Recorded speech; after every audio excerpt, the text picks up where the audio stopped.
Hello pipe community, Barepipe here. It's time for the next project, and I have on my bench a GBD. This is what it looks like. And I'm quite excited about this one because it's a beautiful pipe. I just love the shape of this pipe. I love the wide shank with the narrow profile in the other direction. It's got a lovely profile. And I suspect underneath all this grime, there's actually some very beautiful grain that is hidden away. So I'm really excited to bring this one back to life and to see what it's going to look like. Now, as you know, before I start a project, I love to dig into the history of a pipe brand. And GBD is certainly an interesting one to dig into. And before I get into it, I should put this caveat on it. There's a lot of people who knows a lot more about GBDs than I do. It has a very loyal following of collectors who spent years studying this brand and who knows a heck of a lot more than I do. One of the guys amongst that group that is very well known is the Jedi of pipe tobaccos, Greg Pease, who has actually written a few articles over the years about GBDs. He has a very extensive collection of GBD pipes that he's put on the internet for people to see. And it's really interesting to go and browse through it. He has some really stunning pipes in there. So GBDs. This is a pipe brand that had its birth right at the inception of the modern pipe industry as we know it. And that's kind of rare, right? There's not that many pipe companies that's been around as long as GBD has. And you'll recall when I did the story of the rock pipes that I told you about St. Claude and how in the early 1850s they discovered briar as a pipe material and created a revolution in the pipe industry. Now, something else happened in 1850, and that was that two Frenchmen and an Austrian got together and they created this pipe company. GBD stands for their initials, their surnames. So G was Ganneval. He was from St. Claude, and he was a pipe maker. Probably made pipes that was not briar because he would have been making pipes before briar came into the industry, so would have used other types of wood. And then you had Bondier, who came from Paris to St. Claude. He worked in the pipe industry as well. He was making pipe stems for whatever the wood pipes were that they were making before briar. And then the last guy was Doniger, which is the D. And he was from Austria, from Vienna. And he worked in the meerschaum pipe industry. Now, these three guys got together. And in 1850, they set up GBD. And the idea was that they were going to compete in the meerschaum market, in the high-end meerschaum product. And so they set their company up in Paris because of the fact that they were going to compete with other meerschaum companies in the urban environment where higher-end pipes was popular.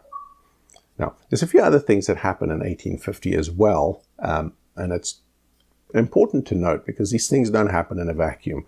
France was a pretty tough place in the 1850s to be in.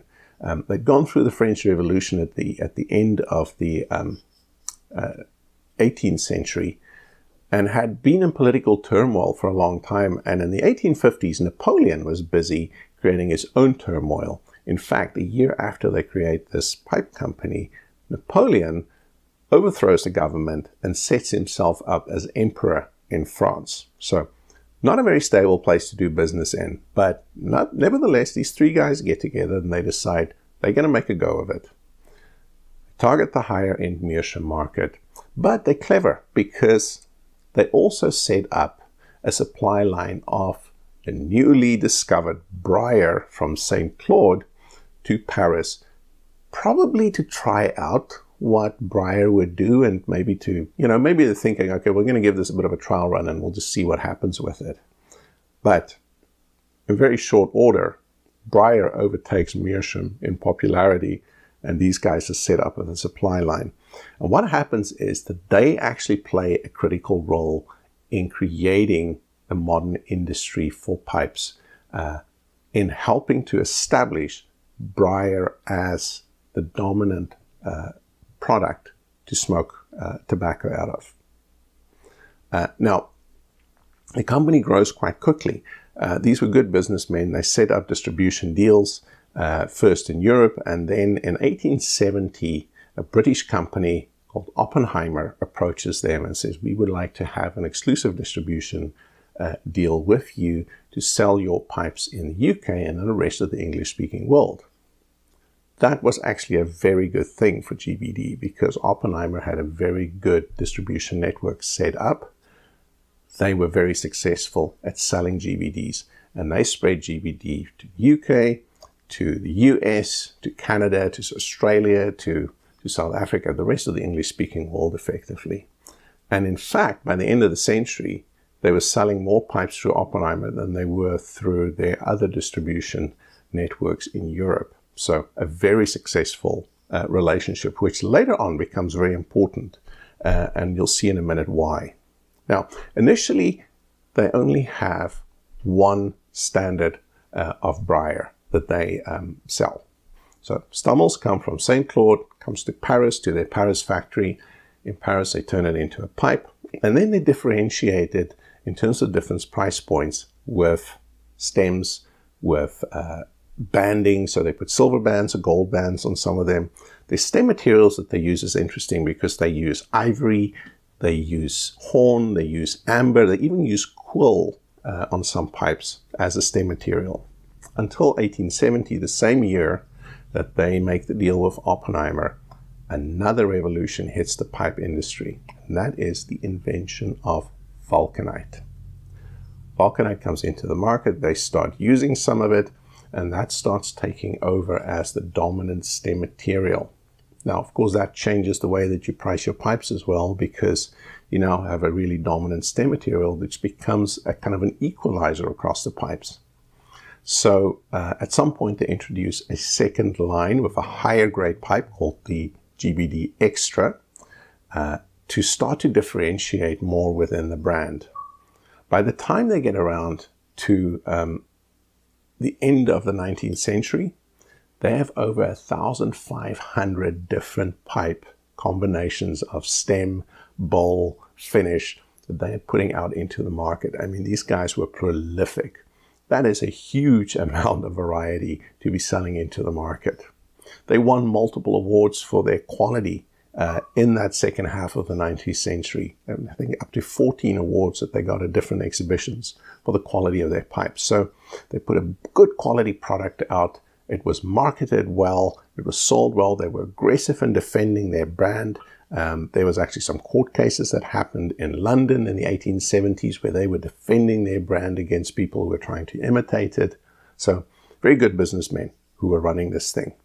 And the way they set up their company was that they had the three guys that was running it as the board of directors. Over time, of course, they get replaced with other board members. The last one to leave is Bondier, which is, I think he stayed about 30 years after the other guys have both left. He was the last to go. But then at the turn of the century, things change. And what happens is that Oppenheimer decides they don't want to just be a distributor for GBD. They want to get in the ownership game. They want to have a part of the pie. So they approach GBD and they make them an offer to go into partnership with them. Effectively, they're buying GBD out. And they change the structure of the company. Instead of the three board members in Paris that runs the company at their Paris factory, they set up a board with 4 members. They register the company in London. 2 of the board members are in London. 2 of them is in Paris. Oppenheimer at the same time builds a massive factory in London, and they start producing GBDs in London as well. So they're shipping it from St. Claude to Paris and to London as a raw material, and then the London factory produces for the English-speaking world. The Paris factory produces for Europe, and they have this 2-stream system that evolves. Now, there was a certain cachet for whatever reason about being able to stamp your pipe as made in London. So they weren't too puritanical about this. They were quite happy to stamp pipes that was made in Paris with made in London if it was going to sell it better. And that's exactly what they did. So one of the things you got to be careful about is a lot of GBDs are stamped made in London, even though they were made in Paris. So this relationship continues for quite a long time. Through most of the first half of the 20th century, the structure remains in place. And the GBD that the collectors are looking for and are seeking out predominantly are the pipes that was made under the Oppenheimer arrangement with GBD. Most of them produced in London, some of them produced in Paris, through that first half of the 20th century. They developed a plethora of different grades and lines, and they actually have spinning off dozens of sub-brands from this GBD line. It just becomes a rabbit warren of complexity over the first half of the 20th century as these guys expand and build an ever more complex brand structure around GBD. And then at the end of the Second World War, actually no, before you get to that, the beginning of the First World War, what happens is that from 1903 to the First World War, the center of gravity for the company gradually starts to shift from Paris, and it shifts over towards London. And by the time the First World War comes around in 1914, the Paris factory gets into trouble. Trouble is not so much the war. The trouble is that they can't find workers to actually produce sufficient amounts of pipes. And at that point, the London factory takes over as the predominant factory for GBDs. And the center of gravity becomes firmly established in London. And really, it turns from a French pipe maker to an English pipe maker, even though the briar still comes from St. Claude. By the time the Second World War wraps up, there's a big shift that happens in the market. Throughout the early half of the 20th century, it was boom times for pipe tobacco. These guys couldn't keep up with demand.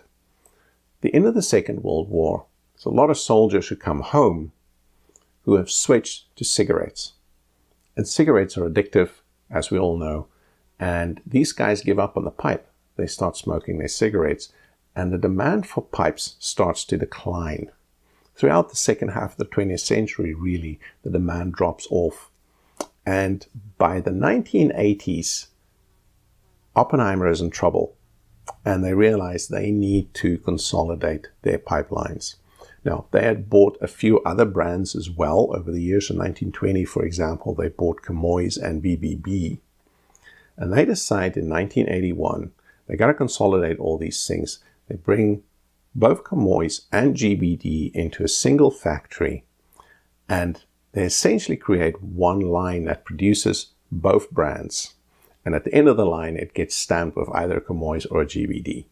Now, this was a disaster for the brand, really, because of the fact that the quality of the brand suffered enormously after that. And the collectors of GBDs will tell you there's a big difference between a pre-81 and a post-81 GBD. Now, how do you tell the difference between them? It's relatively simple on a crude level, but you got to be a little careful. And I have actually two here. This is a pre-81 GBD. This one that I'm going to work on is a post-81 GBD. And you'll see the big differences in the stem. This one has a metal logo. The metal logo was produced from 1920 to 1980 and is the most surefire way of telling whether the pipe was made in the original GBD factory or whether it was made in the combined Camoys GBD factory. Now, if you don't have the original stem on the pipe, that's not a very good way of trying to tell, because there's nothing that stops somebody from switching stems on pipes if they actually fit from one to the next.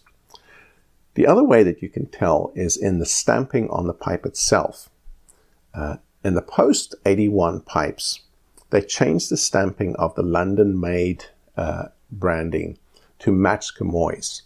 So it went into, it's kind of a circular stamp that's used as opposed to a linear one. And that's another way that you can tell whether the pipe was pre-81 or post-81. To tell the exact date of a pipe that was made prior to 81 is pretty hard because it is so complex, and they added and dropped lines all the time. So you'd have to go and do some research. You'd have to figure out the particular line that you're looking at. When was it introduced? When was it dropped? And that will give you kind of a date range that you can tell to see when that pipe was made. Now, GBDs have quite a high demand on the second-hand market because there's quite a few people who collect them. It's a famous, storied brand, and there's a high demand for them. And there is a little bit of a risk when you go to places like eBay, because you often end up overpaying for a post-81 GBD if you're not careful, because people don't recognize necessarily that there's a difference in value between the pre and post benchmark. The post-81 GBDs, you can buy a good quality one on the estate market probably for $50 to $70. The pre-81 GBDs, if it's in a good quality, you're probably looking at $100 to $150 for a relatively run-of-the-mill one. But the rarer ones can go for a lot more than that. Can go into hundreds of dollars for ones that was limited or rare, or, you know, that's unique and special in some kind of way. So you've got to be a little careful there. And it's not to say that the post-81 GBDs are bad pipes. There were some of them that are good pipes. The problem was that it was inconsistent. And the problem is also that the brand was damaged by combining it with Gamoys. It's kind of lost its unique identity. So they undermined the value of their own brand by doing that. I mean, I recognize the fact that they probably didn't have much choice, because they couldn't continue all these separate factories for all these separate lines and brands because of the fact that there wasn't the market there for it anymore. But it is kind of a sad thing, and it's maybe kind of a sad reflection on the gradual decline of pipe tobacco as an industry over the 20th century. But the good news is you can still pick up very good quality GBDs on the estate market. They're wonderful pipes. They're beautifully made. They have a real elegance to it. And actually, I'll show you in this pre one, because this is one of the defining features of GBDs, are these beautiful slender shanks that they had. They're really elegant pipes. And you can see even with this one, when you look at it in profile, even though it's quite a wide pipe, in profile, they actually kept the shank quite thin. And there's a real artistry to their pipes. It's worth looking into. It's worth exploring. It's a storied brand. I mean, this brand played a significant role in bringing briar pipes to the market and establishing them as the dominant form of smoking in pipes. And they've been around since the very beginning of briar. Since 1850, this brand has been in existence. It's probably one of the oldest pipe brands that's out there. So a very storied brand, a very venerated brand, one that's worth looking into. And if you can pick up an older GBD, by all means do, because I don't think you'll be sorry. They are very good quality pipes. So I'm going to be doing this one over the next few episodes. There's a lot to do on this pipe because it's in a pretty bad shape. But yeah, follow along and let's see what it looks like when we're done with it.